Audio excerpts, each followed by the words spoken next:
Self-inquiry and emotional inquiry are the two practices that have absolutely had the most profound impact on my life. And in this video, I want to talk about them both in terms of how I integrated them, how I was impacted by them, and my own humbly delivered how-to guide, starting with self-inquiry, which is basically asking that most profound of spiritual questions: who am I? Popularized, generally, it's considered, by Ramana Maharshi, but it was actually Gary Weber who wrote some brilliant books, including Happiness Beyond Thought and this one, which is Evolving Beyond Thought. Gary and his books and his videos had the most profound impact on me in terms of enabling me to make self-inquiry my own.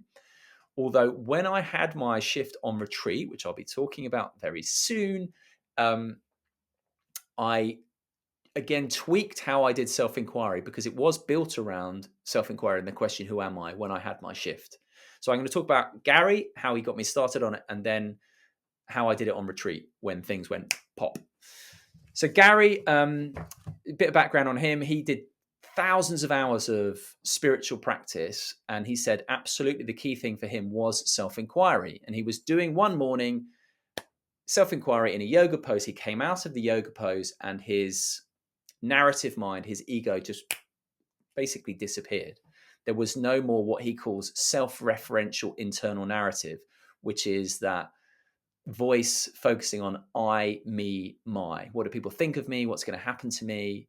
And without that there, Gary describes it in really beautiful terms of ever since his shift being totally present and in alignment with however the moment happens to be showing up. There's no ego resisting or desiring anything different than how things are, which brings this deep level of peace.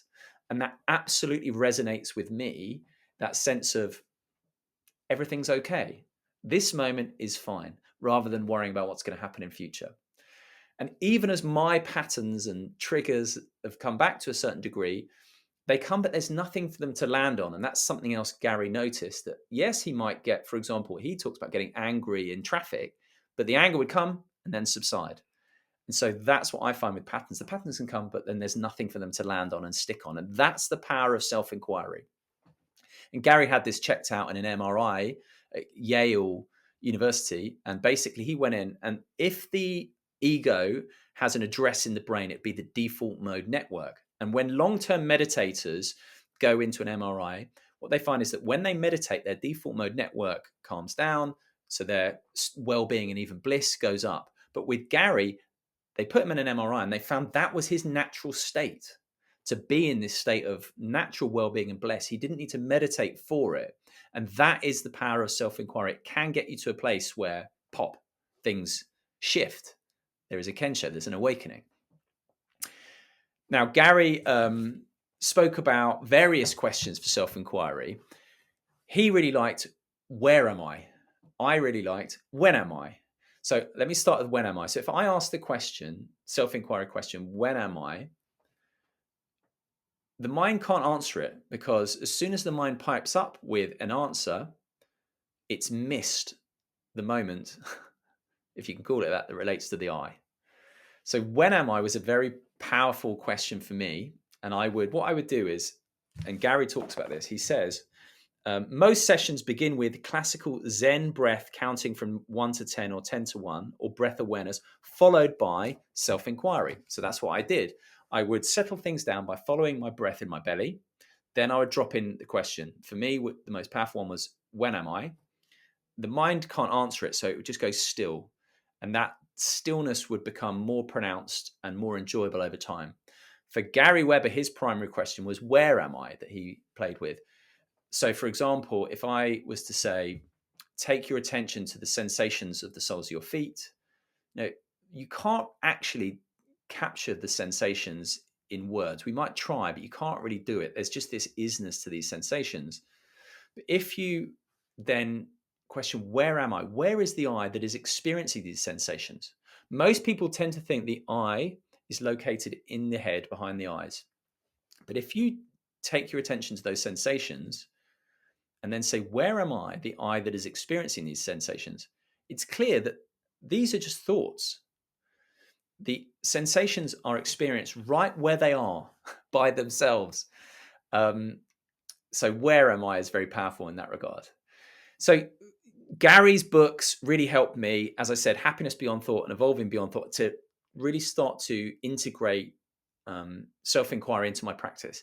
Now, when I went on the retreat, as again, which I'll speak about soon, it took to a whole new level because I absolutely was just working with the koan, who am I, for that retreat.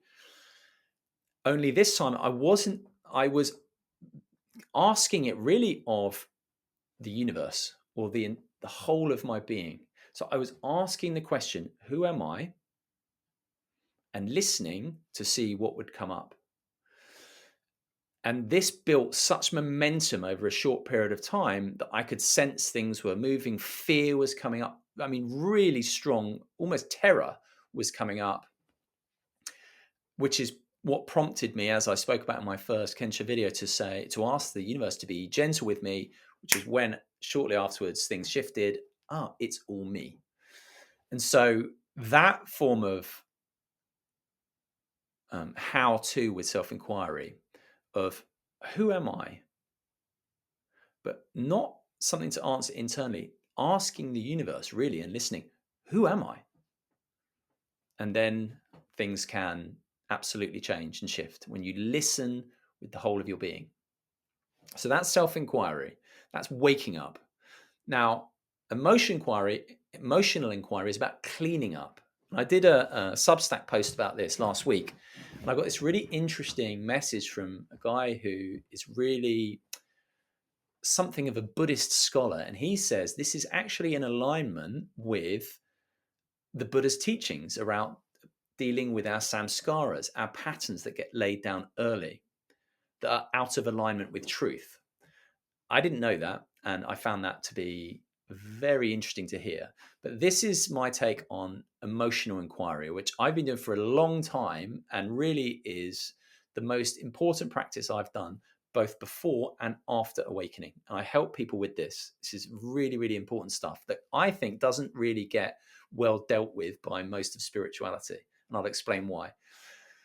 But a way to think about emotional inquiry is like this. I have a 2-year-old daughter who is unapologetically herself. So she will come tootling up to me sometimes and go, Daddy, can I have a hug? And give me this delicious hug. And it's lovely. Then sometimes I might go, sweetheart, can Daddy have a hug? And she'll go, no, and just tootle off.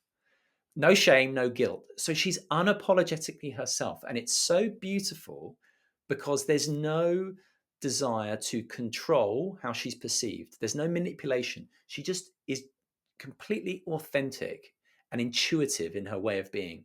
And we're all like that at core. We all know what we want moment from moment, only we learn by growing up in unconscious environments to tune out from that and to act more in alignment with our head and our ego than these intuitive sense of here's what the next step is, and the next step, and the next step. And the way we learn these adaptive patterns is invariably growing up in unconscious environments and observing our parents, how they treat us, how they treat each other, and crucially, the one that gets overlooked, how they treat themselves, because patterns get passed down.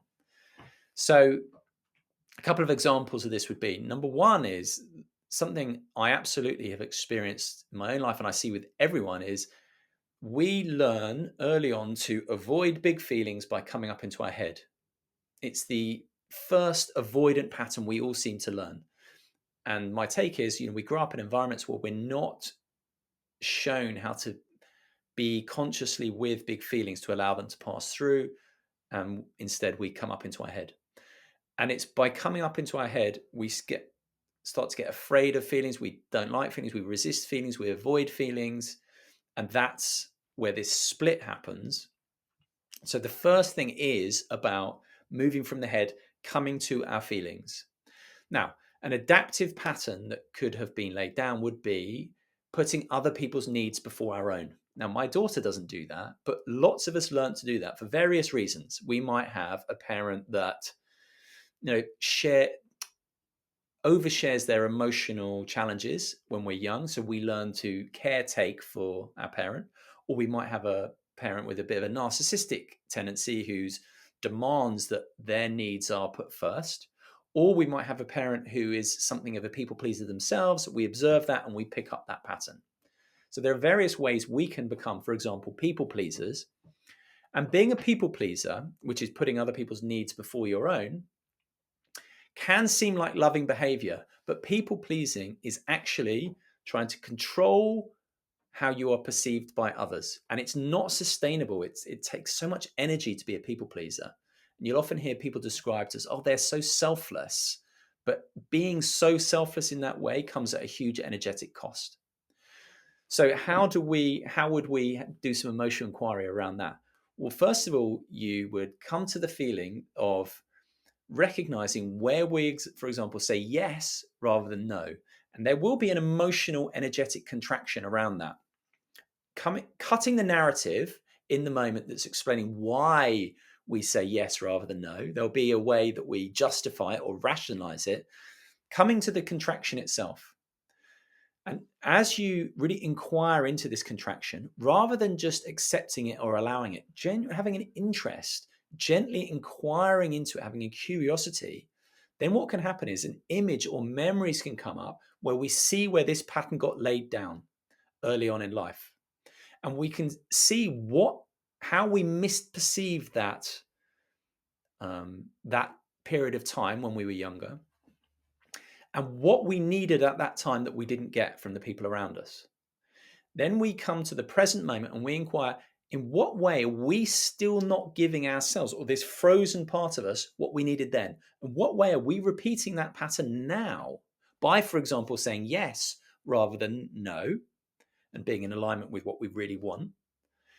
And every time, for example, we do say yes rather than no, we're re-traumatizing ourselves, we're re-abandoning ourselves, which is why the widespread spiritual practice of, observe your feelings, accept your feelings, to me doesn't fully cut it. Because if you're observing your feelings and allowing them to be there, invariably with an agenda to get rid of them, but still doing the same abandonment, we're perpetuating the cycle. If you inquire into the feelings, allow this emotional inquiry to come up, see how we're continuing to abandon ourselves in the present, and then taking a loving action, which could be, for example, saying no rather than yes, even as our ego tries to justify or come up with a reason why we should continue to say yes. And then we can find out if that loving action has worked by sensing, do we get a further contraction, which we will invariably get when we say yes rather when we mean no, or a sense of expansion after taking a loving action. And it's that sense of expansion that is the cleaning up. We're integrating those frozen old parts.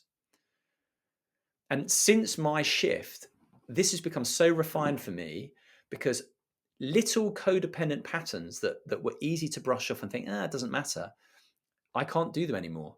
Those code dynamic patterns that you might have with relationships that you've had with people for 10, 20, 30 years, that can show up in really subtle ways, is, I don't want to do that anymore. Letting it go, and coming back and being in alignment with what we really want, with our natural authenticity, like my daughter is.